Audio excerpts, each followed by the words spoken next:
안녕하세요, 화대리입니다. 오늘은 종로 3가 주변을 수십 년째 지키고 있는 낙원상가에 왔습니다. 돈 10,000원이면 이발하고 식사까지 가능한 이곳에서 국밥 한 그릇 하러 왔습니다. 낙원상가는 1968년 낙원시장 터에 들어선 한국의 주상복합 1세대 건물인데요. 현재 낙원상가 주변으로 건물들이 올라가고 새로운 가게들이 오픈해도 60년이란 시간 동안 그 자리에서 그 모습 그대로 유지되고 있었습니다. 7, 80년대 밴드 음악 중심을 넘어 당시 20대 젊은층 문화 콘텐츠의 중심이 되었던 낙원상가는 90년대 이후 서서히 쇠락의 길을 걷게 되며 지금의 모습이 되었습니다. 젊은이들의 핫플로 명성을 떨치던 낙원상가가 어쩌다가 지금은 철거가 시급한 흉물이라는 얘기를 듣게 된 것일까요? 1970년대까지 양품점 중심의 상가로 구성되어 있던 낙원상가는 파고다 아케이드의 철거로 조금씩 악기 상점이 몰려들기 시작했고 1982년 통금 해제로 인한 야간업소 심야 영업이 활성화되면서 급속도로 이곳을 찾는 사람들이 많아졌습니다. 야간업소에 악사로 취업을 하려는 사람들에겐 악기도 팔고 속성과외도 해주는 낙원상가는 천국이나 다름없었고 자연스럽게 밴드 음악을 하는 사람들이 점차 모이기 시작했는데요. 당시에 따로 음악 정보를 나눌 곳이 없었던 그들은 낙원상가 앞에 모여 정보를 나누고 누군가는 밴드의 펑크나 멤버를 구하는 등 이곳을 하나의 커뮤니티 공간으로 만들었습니다.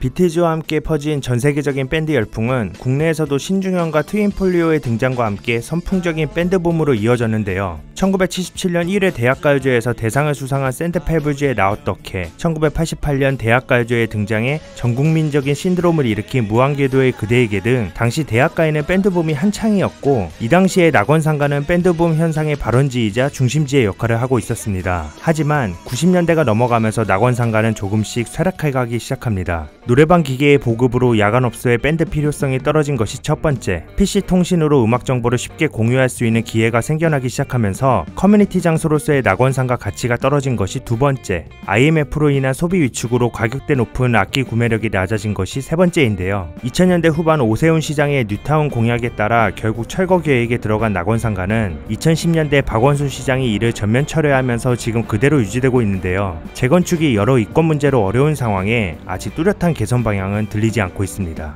그렇다면 지금의 낙원상가는 어떤 모습일까요?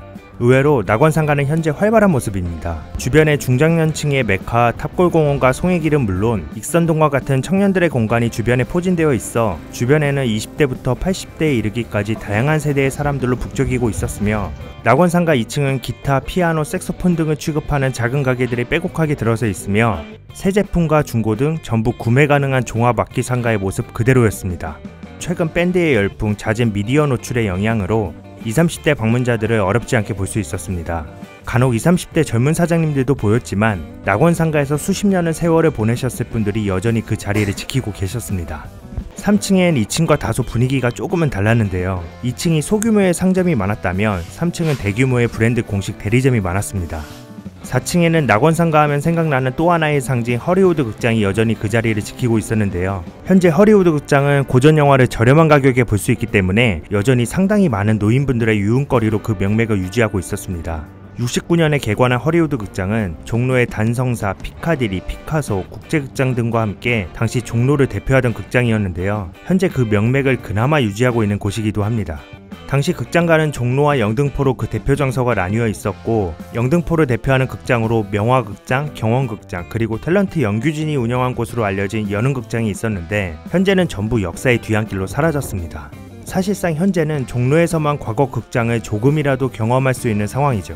70년대 후반 개관하며 후발주자로 뛰어든 서울극장 역시 80년대 후반 세계 상영관을 운영하며 최초의 멀티플렉스 극장으로 기존 극장들을 압도하기 시작하며 전성기를 누렸고 2000년대에도 꿋꿋하게 그 자리를 지켜왔으나 지난 코로나 시절을 겪으며 문을 닫았습니다.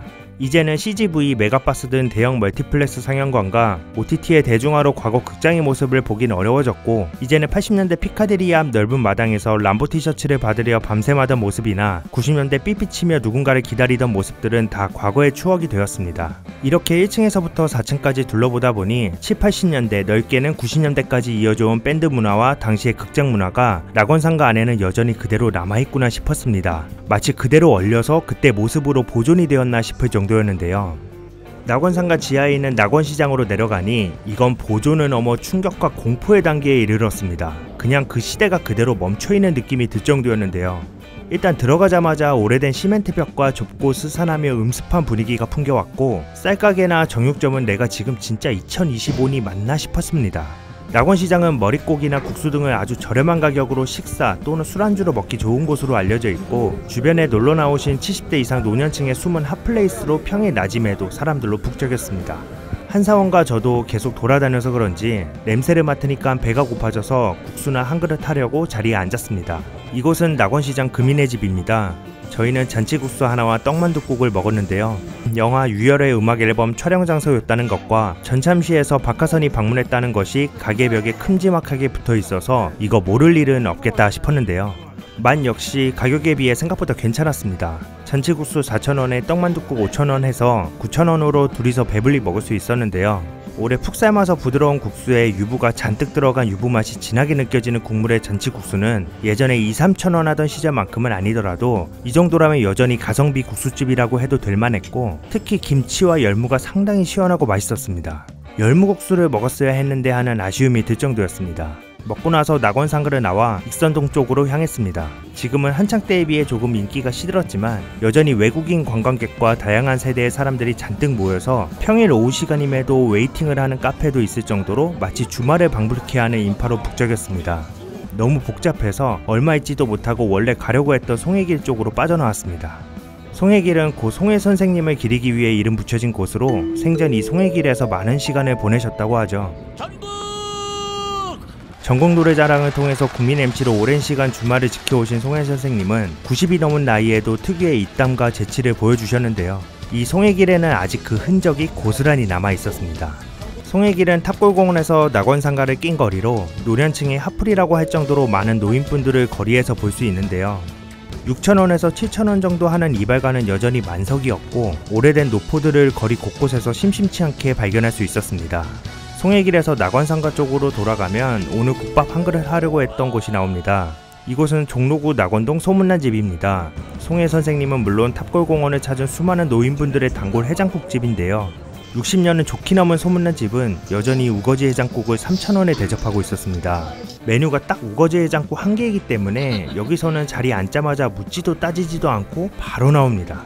너무 배고파서 잔치국수를 이미 먹은 탓에 다 먹을 수 있을까 싶었는데 이게 웬걸, 첫입 뜨자마자 바로 밥 말았습니다. 조미료 맛이 진하게 나긴 하지만 우거지 해장국 특유의 시원함이 다 먹는 순간까지 가득하고, 오래 팔팔 끓여서 뜨끈하고 잘 익은 우거지가 계속 퍼먹게 만들더라고요. 개인적으로 3,000원에 이게 말이 되나 싶었는데 다 먹고 나니 가득 들어간 조미료가 입안 가득 드글거려서 또 오거나 자주 오긴 어렵지 않을까 싶긴 하더라고요. 그럼에도 말이 안 되는 가격은 맞습니다. 소문난 집은 각 테이블에 앉은 분들끼리도 서로 다 원래 알던 것처럼 꺼리낌이 없어 보였고, 복잡한 것이 노포 국밥집의 흔한 분위기 그대로였습니다. 원래 추어탕이나 다른 메뉴들도 있었지만 현재 가격을 유지하기 위해 우거지 해장국 단위 메뉴로 운영하고 있으시다고 하며, 주변에 워낙 먹거리 천지인 종로 상가이지만 한 번쯤 방문해 볼 만한 곳입니다. 낙원상가에서 익선동 송해길에 이르기까지 종로상가 주변을 다니며 우거지 해장국까지 먹어봤는데요. 여전히 전세대가 다 어우르는 곳은 서울에서 여기가 탑인 것 같습니다. 이상 하델이었습니다. 앞으로도 다양한 콘텐츠로 인사드리겠습니다. 감사합니다.